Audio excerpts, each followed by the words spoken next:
Hi, and welcome to Miss B's virtual classroom. Today we're going to continue our conversation on translations.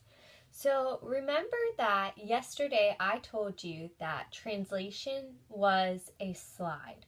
All right, I'm either sliding it left, right, up, down, or sometimes left, right, and then up or down. So it kind of creates a horizontal slide. If I were to take a figure and slide it across the Y, or the coordinate plane, I'm sorry. All right, so today we're going to continue talking about this. So in front of you, you should have notes that look something like this, okay? And the first part is the description and rules. And I just want to go over this again. We want to make sure it's ingrained into our head because there's a lot of different transformations. And so we need to make sure we have translations down pat. So our rule. So for each point of a figure is move the same distance and the same direction. And I apologize, my phone went off. The same distance and direction. And that's denoted by this right here, okay? X comma Y, meaning it's going to move some number. That's why we use the variable A. It's going to move in the positive direction of A, and then Y is going to move in the positive direction. Now, let me just note that these will not always be positive. We could be minusing, which would mean in this case it would be moving towards the negative direction, and in this case it would be moving in the it would be moving down. So it all kind of depends on what's going on. And I'm sorry, I want to turn off my phone so we don't get that annoying noise. All right, so this is how we denote it. So let's take a look at example 1 in your column over here.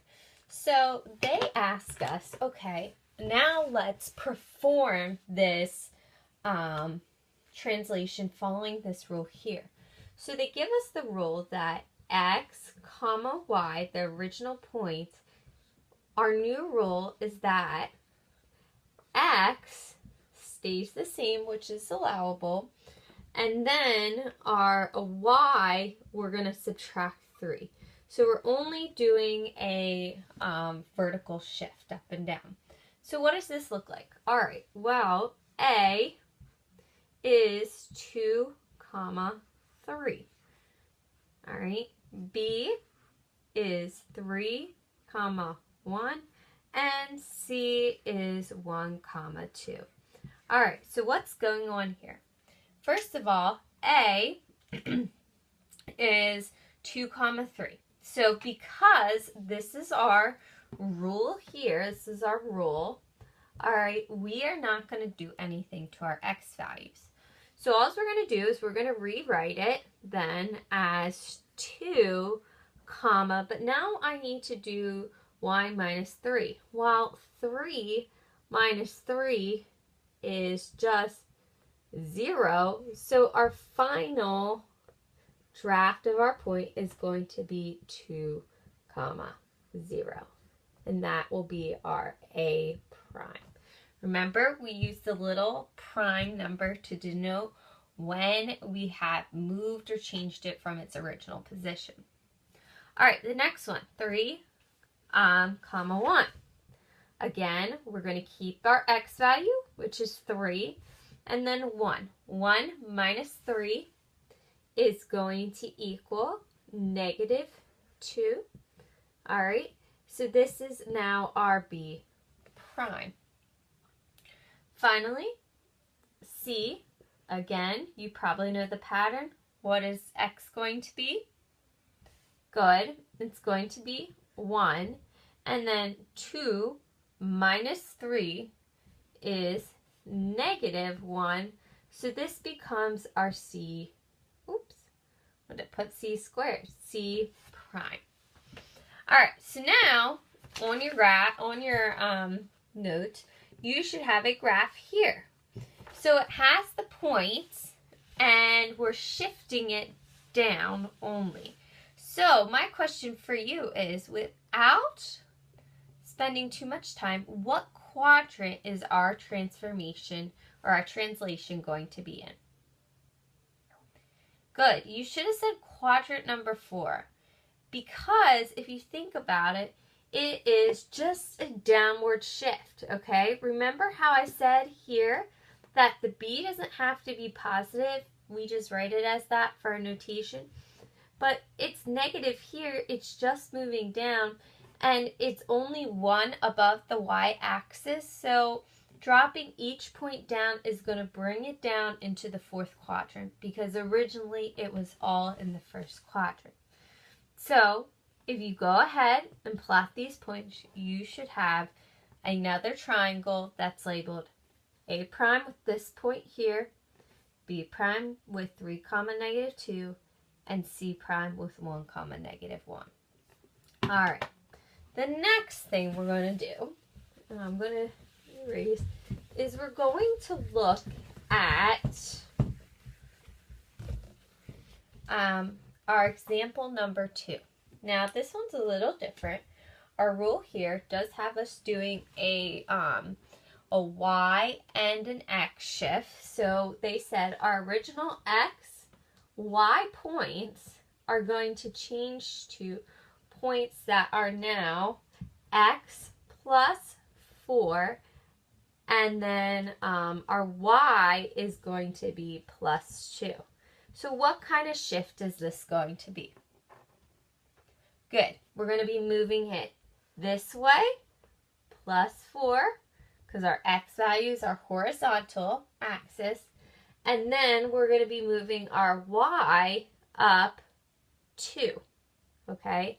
And it's a positive 2 because this is a plus. So this is a vertical shift. All right, so let's take a look at our original points. We're dealing with a rectangle here. So we're going to have 4 points, and we have M, we have A, we have T, and we have H. M is -5, -3. A is -2, -3. T is -2, -5.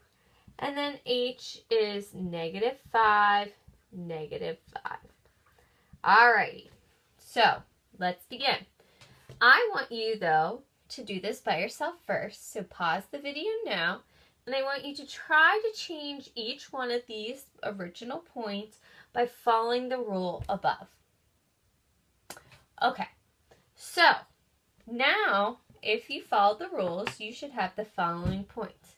-5 plus 4 is -1. And then -3 plus 2 is -1. And that is our M prime. Our A is going to be 2, -1. Or I'm sorry, our A prime. Our T prime is going to be 2, 3. And then our H prime is going to be -1, 3. Alright. Alright, so again, you notice that on the graph here, and I'll move it a little closer, down here is our rectangle, and it is in quadrant number 3. Now, what is the majority of it going to be in when we do the shift? Correct. It's going to be, more of it's going to be in quadrant number 4. So let's kind of take a look at this. And I'm going to just rough sketch it out for you. All right. I have the points written down so you can just follow along. So I have my axis here. All right. Remember, our X is our horizontal and our Y is our vertical. Ooh, this is really not very straight, Miss B. All right, there we go. All right, so we have 1, 2, 3, 4, 5. 3, 4, and 5. And then we've got 1, 2, 3, 4, 5. -1, -2, -3, -4, and -5, and then I'll just quick do these. Make it a little closer. 1, 2, 3, 4, 5. And I'm not going to waste time labeling these. But let's take a look. All right, so our original one was -5, 3. So we had a point about here. Then we had -2, -3, -2, -3. Then we had -2, -5, and then we had -5, 5. So as you can see, these points made a rectangle, and it was M-A-T or H-T, math. All right, so when we shift it, it's going to move. So remember, it was shifted to -1, 1. So there's going to be a point here. All right, then we have 2, 1. All right, we have 2, -3, and we're going to have -1, -3. So when I complete my shift, which was up 4, no, our shift was going to the right 4 and up 2. Our new shape, M prime is here, A prime is here, T prime is here, and H prime is here. And that's what it should look like graphed. All right, one last thing we need to do before you're going to do the practice problems 1 and 2 on your worksheet is to look at some of the properties. So a pre-image and an image are going to be the same. The pre-image is the image before, okay? And the pre-image is the one before, pre, that's the prefix, that means before, prepare, preparation before, pre-algebra, before algebra. All right, so we got the pre here and our image. Now, there's some rules for them. Since the only thing we're doing with translations is we're moving them up, down, right, so we know that they're going to be always congruent figures, okay? And we know congruent means the same size and the same shape. All right, so we're not doing anything to them, okay? Because it's just resulting in a slide. The next thing is our corresponding angles. Now, because we're not, again, doing anything to the shape other than moving it left, right, up, down, are also going to be congruent. All right? They're going to be the same size, same shape. And then finally, corresponding, oh, you should have told me, corresponding sides. Well, what are they? They're also going to be congruent. Okay, and they'll be parallel. Okay, and if you look at our examples and how they were shifted, the corresponding sides, they'll be parallel, they'll never touch. So MA and M prime and A prime, that line segment there, they're going to be parallel, they'll never touch. All right, that is it for now. I want you to do your practice problems at the bottom and then check in with me. All right, hope you enjoyed this lesson.